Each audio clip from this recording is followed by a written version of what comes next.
Let's bring in Tom Murphy, not just a co-anchor of our CBC News in Nova Scotia, but a longtime resident as well. And so, Tom, 1 week later, how's your province doing?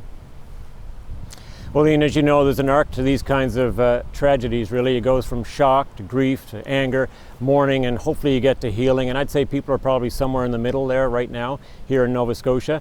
I know that some of the families are at the very practical stages of trying to plan funerals and wakes at a time where they can't be together because of social distancing. It's really difficult on them, and these are going to be difficult days ahead for sure.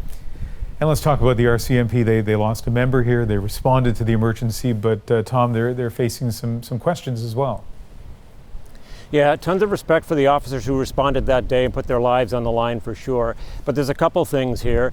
First of all, no one faults the RCMP for this, but people are openly asking the question, what would I do if I was stopped by the RCMP right now after this shooter was masquerading as a police officer? So there's a little trust issue there for sure, but also around the emergency alert. There was one that was not declared that day. It might have saved some lives. The police, by the way, had one here on Friday and an unrelated gun incident, and it didn't amount to anything, but it left people jittery, so it kind of gives you some insight as to how people are feeling.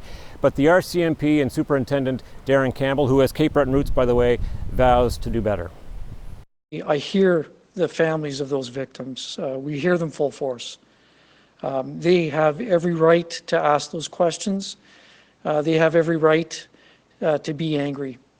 You know, public trust, as I said, is so important, and it's not something that it's gained easily. It takes a lot of work, and it's lost very easily. As for Nova Scotians, they have been scarred by tragedy before, Ian. I'm thinking of Swissair, mining disasters, people lost at sea. Always found a way to get through it. They will this time as well. It's just going to take some time, Ian. All right, Tom, thank you.